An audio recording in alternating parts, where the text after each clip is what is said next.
The flexibility, security, and speed of the Pinel system are partially the result of the unique and patented lock and key. All of the restraints lock together using a pin inserted through up to 4 layers of material and capped by the black button. The lanyard option connects the button and pin for easy retrieval. Always tug at the button to ensure engagement and listen for a distinctive click. The button is unlocked by this blue magnetic key. The silver embedded ring is the actual magnet, protected by guarding legs. To unlock the button, place the key on the button and pull off. Depending on use, the button has a life of about 2 years. First signs of problems are a difficulty unlocking or an ability to pull off button without a key. Remove from circulation with these first indications. Circles on bottom of button are in quarter of year and year of manufacturing for age determination.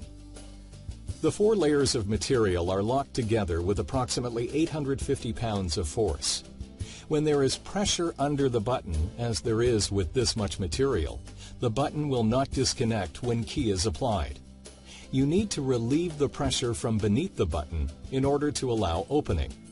This is done by pushing material downwards to clear the upward pressure on the button while simultaneously pushing up on the pin. All staff must be aware of this constraint. The patented key has directional and limited magnetism to prevent stray magnetic flux damaging electronic equipment or destruction of sensitive items, such as pacemakers and access cards. You can demonstrate this design for yourself with a ferrous object, such as a coin.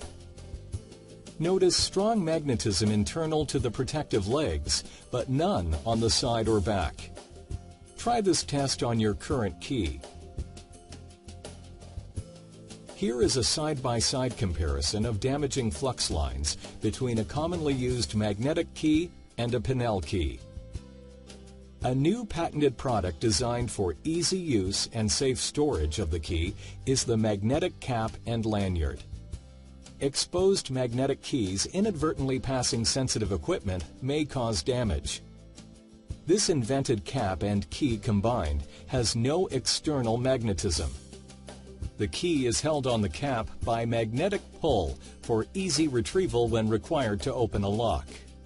This prevents inadvertent proximity and destruction of sensitive items, such as pacemakers and access cards.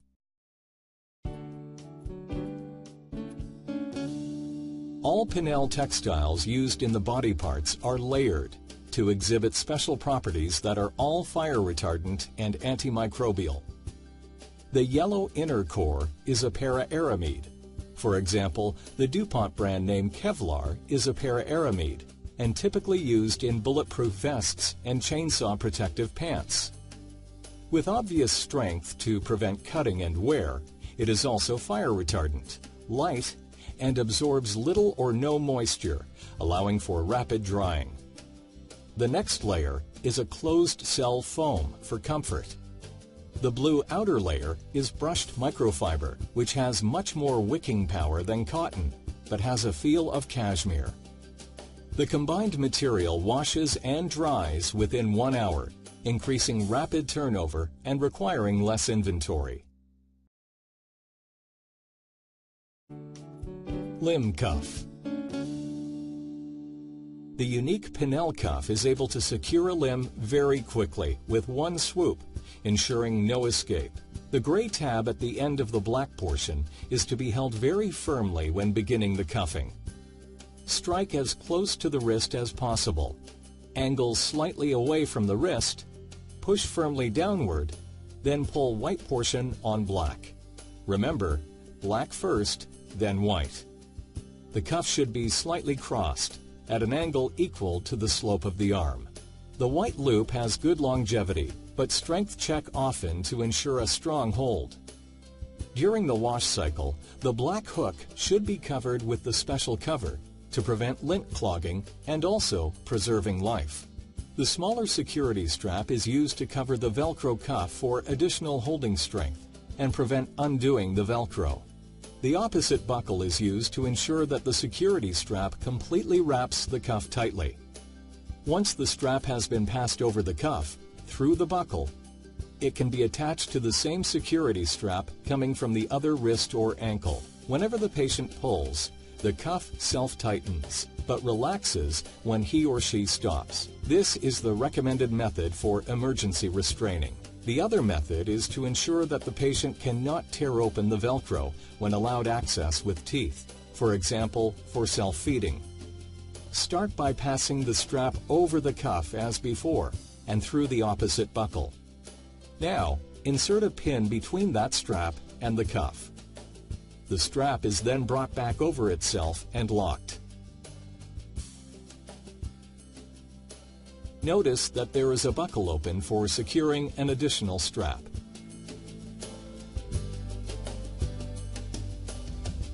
Practice this maneuver with another partner frequently. Try approaching it from different angles as well. At the initial phase of restraining, the most important task is to lock that limb. Accuracy is less important. Here, for example, we have made the angle too big, reducing the amount of binding Velcro. With the assistance of another staff member, open the cuff, remove any jewelry or clothes, and adjust optimally with the cuff close to the wrist or ankle, tight, and with the angle of the cuff crossover equal to the slope of the limb. There should be no gaps on either side of the cuff. Here's the difference. This is a typical leather restraint which has limited adjustment options provided by the slots. Because patients can slide from the open gaps, these are often over-tightened, cutting off circulation at the widest part of the limb. Near the hand, the cuff gap is too large, allowing for slippage, and on the thicker arm portion, the cuff is too tight. When doing the recommended two-finger test, you're fooling yourself. Any tube-designed cuff does not fit the typical wrist or ankle.